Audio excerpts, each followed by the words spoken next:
আসসালামু আলাইকুম, আমি শাকিল হোসাইন। আজকে আমরা শুরু করতে যাচ্ছি পিএইচপি টিউটোরিয়ালের পার্ট 2। এই পার্ট 2তে আমরা আলোচনা করব ভেরিয়েবল নিয়ে। আমরা কিভাবে ভেরিয়েবল ডিক্লেয়ার করব এবং ভেরিয়েবলের মধ্যে কিভাবে আমরা ডাটা স্টোর করব এবং এই ভেরিয়েবলটাকে আমরা কিভাবে ব্যবহার করব বিভিন্ন ক্ষেত্রে। তো পিএইচপি শুরু করার আগে চলুন আমরা আমাদের এডিটরটিকে ওপেন করে নিই এবং দেখে নিই অ্যাপাচিটা রানিং রয়েছে কিনা। হ্যাঁ, ওকে, অ্যাপাচি আমাদের রানিং রয়েছে। আমি জেম্প সার্ভার ইউজ করছি, আপনি চাইলে ওয়াম্প ইউজ করতে পারেন বা জেম্প ইউজ করতে পারেন। ওকে, এখন আমরা এখানে পিএইচপি শুরু করব। এর আগে আমি দেখিয়েছি আপনাদের কীভাবে পিএইচপি ফাইল সেভ করতে হয়, কীভাবে পিএইচপি শুরু করতে হয়। ওকে, পিএইচপি স্টার্টিং ট্যাগ, এটা হলো আমার পিএইচপি স্টার্টিং এবং এটা হলো আমার পিএইচপি এন্ডিং। এখন আমি এখানে একটা যদি ভ্যারিয়েবল ডিক্লেয়ার করি, আমাকে অবশ্যই পিএইচপিতে ভ্যারিয়েবল ডিক্লেয়ার করার আগে যেটা করতে হবে সেটা হলো আমাকে ডলার সাইন দিয়ে পিএইচপিতে ভ্যারিয়েবল লিখতে হবে। যেমন আমি ডলার সাইন দিয়ে ভ্যারিয়েবল শুরু করলাম, নেম হচ্ছে আমার ভ্যারিয়েবল নেম, ইকুয়াল দিয়ে আমি এটার ভ্যালু অ্যাসাইন করব, ডাবল কোটেশন এবং স্টেটমেন্ট অ্যান্ড এখানে হচ্ছে শাকিল। ওকে, এখন আমি যে এখানে কাজটা কি হচ্ছে, এখানে হচ্ছে যে এই যে ভ্যালুটা রয়েছে এই ভ্যালুটাকে আমি স্টোর করছি, এই ভ্যালুটাকে আমি স্টোর করছি এই ডলার সাইন নেম এই ভ্যারিয়েবলটার মধ্যে। ভ্যারিয়েবল লেখার সময় আপনাকে অবশ্যই মনে রাখতে হবে যে ভ্যারিয়েবলটা আপনি ডলার সাইন দিয়ে শুরু করবেন এবং এরপরে হচ্ছে আপনি ক্যারেক্টার দিয়ে ভ্যারিয়েবলের নাম দেবেন, অথবা এখানে আপনি যদি চাইলে আন্ডারস্কোর দিয়েও শুরু করতে পারেন। আরেকটা বিষয় মনে রাখতে হবে, ভ্যারিয়েবল হচ্ছে কেস সেন্সিটিভ, মানে আপনি যেই নামে ভ্যারিয়েবলটা ইউজ করবেন বা লিখবেন এক্স্যাক্ট সেম নামটাই আপনাকে এটা লিখতে হবে। ওকে, চলুন আমরা এটা সেভ করি। সেভ করে এখন যদি আমি এটাকে রান করি, দেখুন এটা একেবারেই ব্ল্যাঙ্ক দেখাচ্ছে। এর ব্ল্যাঙ্ক দেখাচ্ছে কারণ আমি এটার আউটপুটটা এখনও শো করিনি। আউটপুট শো করার জন্য আমাকে যে কাজটা করতে হবে, এর আগে যে আমি আলোচনা করেছি ইকো, সেটা আমাদের ইউজ করতে হবে। Echo function, echo double quotation, এখানে সিঙ্গেল কোটেশনও ইউজ করা যায়। আমরা শেষের দিকে দেখব যে ডাবল কোটেশন এবং সিঙ্গেল কোটেশনের মধ্যে পার্থক্যটা কী এবং কেন আমরা ইউজ করব, কখন ডাবল কোটেশন কখন সিঙ্গেল কোটেশন। এখানে মাই নেম ইচ দিয়ে আমি যে ভ্যারিয়েবলটা অ্যাসাইন করেছি সেই ভ্যারিয়েবলের ভ্যালুটা এখানে লিখব। ওকে, এটা হচ্ছে আমার ভ্যারিয়েবল অ্যাসাইন। আমি এটাকে সেভ করে নিলাম। এখন যদি আমি ব্রাউজারে রিফ্রেশ দিই তাহলে দেখি কি দেখতে পাচ্ছি আমরা। দেখুন, মাই নেম ইজ শাকিল।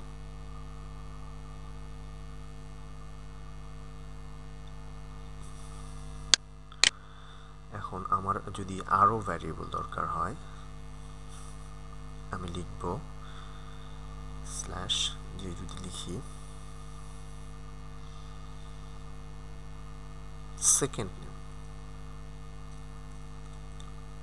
আমি ইকুয়াল দিলাম, দিলাম,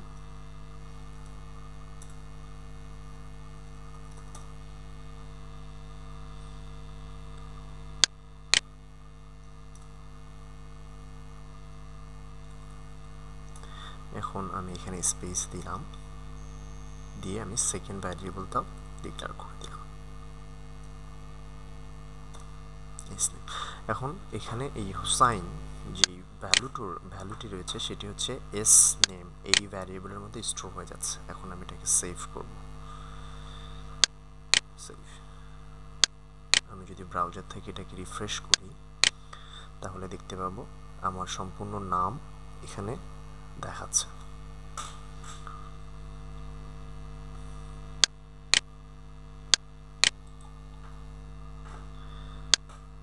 এখন আমি যদি, এটা হলো আমার স্ট্রিং ভ্যারিয়েবল, এখন আমি যদি অন্য ধরনের ভ্যারিয়েবল স্টোর করতে চাই, যেমন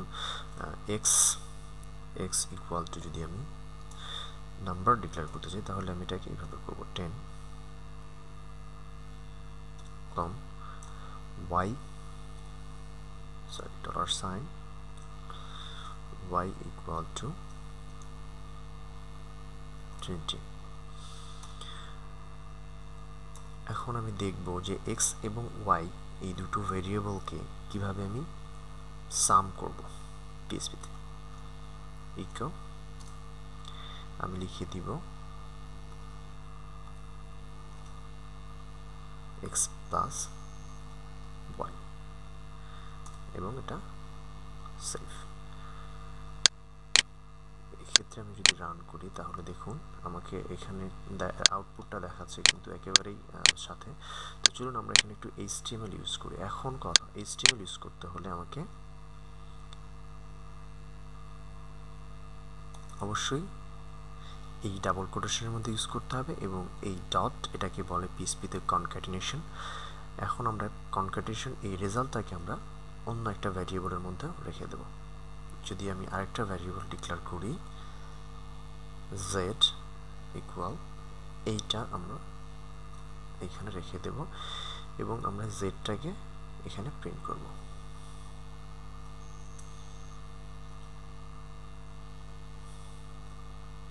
স্ল্যাশ জেড। এখানে আমরা কনক্যাটিনেশন করতে পারি এভাবে যে আমি যদি বলি যে টোটাল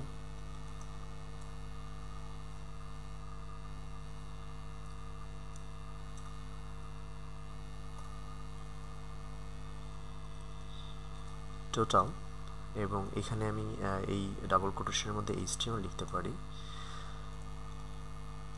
সেকেন্ড লাইনে নেওয়ার জন্য আমি ব্রেক ইউজ করলাম এবং এখন আমরা যদি রিফ্রেশ দিই তাহলে দেখুন এটা সেকেন্ড লাইনে চলে আসছে এবং টোটাল, এবং এই টোটাল আর এই টেক্সটের মধ্যে আমি গ্যাপ যদি সৃষ্টি করতে চাই তাহলে আমি এখানে একটা গ্যাপ দিয়ে দিলাম এবং এটাকে যদি আমি রিফ্রেশ করি তাহলে দেখুন এই গ্যাপটা চলে আসছে। এখন এর পরে যদি আমি আরও কিছু অ্যাড করতে চাই, যেমন এত আমার যদি টাকা হয়, দেন আমি এটাকে আবার কনক্যাটিনেশনের মধ্যে রেখেও এই কাজটা করতে পারি। এটাকে সেভ করে দিলাম, এটাকে আমি রিফ্রেশ করব, দেখুন এত টাকা লেখাটি দেখাচ্ছে। আমি এখানেও একটা স্পেস ইউজ করতেই পারি, এত টাকা লেখাটি।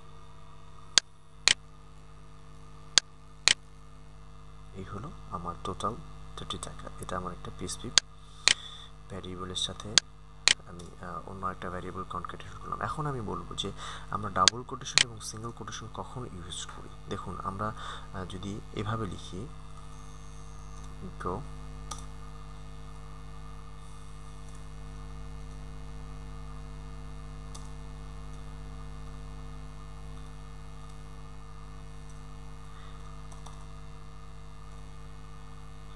এখানে যদি আমাকে একটা লিঙ্ক ইউজ করতে হয়, আমি যদি এখানে কোনো লিঙ্ক ইউজ করি তাহলে আমরা জানি যে এর ট্যাগে আমাদের ডাবল কোটেশন ইউজ করতে হয়।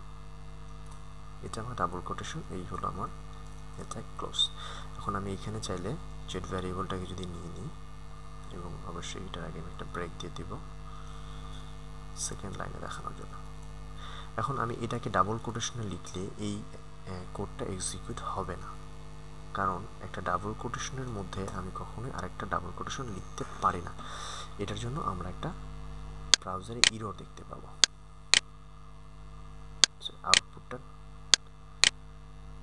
এটা কোনো আউটপুট আমরা পাচ্ছি না, কারণ এই ইরর শো করছে না, কিন্তু আউটপুট আমরা পাচ্ছি না। এর কারণ হলো এই সিঙ্গেল কোটেশনের মধ্যে একটা ডাবল কোটেশন রয়েছে, মানে ইকো শুরু হয়েছে এবং ইকো এখানে শেষ হয়ে গেছে। যদি আমরা পেজ সোর্স করে যাই, পেজে সোর্স করে দেখুন এ হ্যারেপ, এই যে এই অংশটুকু আমরা নতুন করে পেয়েছি এই ব্রেক থেকে। এই অংশটুকু মানে এই অংশটুকু ব্রাউজার ইকো করে দিয়েছে, কিন্তু আপনার সার্ভার সাইড থেকে এটাকে ইকো করা হয়েছে, কিন্তু ব্রাউজারে যেহেতু এটা একটা HTML ট্যাগ, সো এটা আনকোড হয়ে গিয়েছে, মানে এটা শো করছে না। তো এখন আমরা কি করব, এই জন্য আমরা এটাকে ইউজ করব একটা সিঙ্গেল কোটেশনের মধ্যে। এই সিঙ্গেল কোটেশন শুরু করলাম, এই সিঙ্গেল কোটেশন শেষ করলাম। এখন আমার এই সিঙ্গেল কোটেশনের মধ্যে ভ্যালুটা শো করবে। চলুন দেখি আসি ব্রাউজারে। ওকে, এই যে দেখুন জেট এত, এই ভ্যালুটা কিন্তু আমার এখানে শো করছে। এখন আমি যখন সিঙ্গেল কোটেশনের মধ্যে এটাকে রেখেছি তখন আমার এই ভ্যারিয়েবলটা স্ট্রিং হিসেবে কাজ করার কথা। এখানে আমি আরও কিছু টেক্সট অ্যাড করে দিই। এই টেক্সট আমি অ্যাড করে দিলাম। তো আমি আগেই বলেছিলাম যে পিএইচপিতে ভ্যারিয়েবল হচ্ছে কেস সেন্সিটিভ। দেখুন আমাকে এটা হ্যাশ জেড দেখানো হচ্ছে, কারণ এই নামে এই পেজে কোনো ভ্যারিয়েবল নেই। এই ভ্যারিয়েবলটাকে আমি ডিক্লেয়ার যদি করেছি স্মল দিয়ে, সো আমাকে এটা স্মল ইউজ করতে হবে।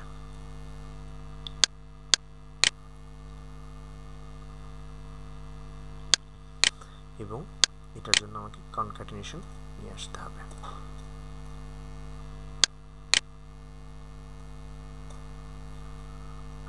তো এখন আমার এই ভ্যারিয়েবলের ভ্যালুটি এখানে আমি পাবো। এর আগে যখন আমি এই ভ্যারিয়েবলের দুই পাশে কোটেশন দিয়েছিলাম এবং এর মধ্যে জেড লিখেছিলাম, তখন ভ্যালুটা ইকো হচ্ছিল না। এর কারণ হচ্ছে যে এই জেডটাকে তখন একেবারে স্ট্রিং হিসেবে দেখানো হয়েছিল। ওকে, চলুন এখন আমরা একটা রিফ্রেশ দিই। দেখুন এর ভ্যালুটা কিন্তু চলে এসেছে। তো এই হচ্ছে পিএইচপির ভ্যারিয়েবল। পিএইচপিতে 3 ধরনের ভ্যারিয়েবল রয়েছে। একটা হচ্ছে local variable, global variable, static variable. আমরা সাধারণত এই বিষয়গুলো যখন ফাংশন দেখব তারপরে এই বিষয়টাকে ক্লিয়ার করব যে লোকাল ভ্যারিয়েবল কখন ডিক্লেয়ার করব, গ্লোবাল ভ্যারিয়েবল কখন ডিক্লেয়ার করব এবং স্ট্যাটিকটা আমরা কখন ডিক্লেয়ার করব। তো আজকের টিউটোরিয়াল এই পর্যন্তই। এর নেক্সট টিউটোরিয়াল সম্পর্কে আপডেট পেতে আপনি সাবস্ক্রাইব করতে পারেন। Thank you.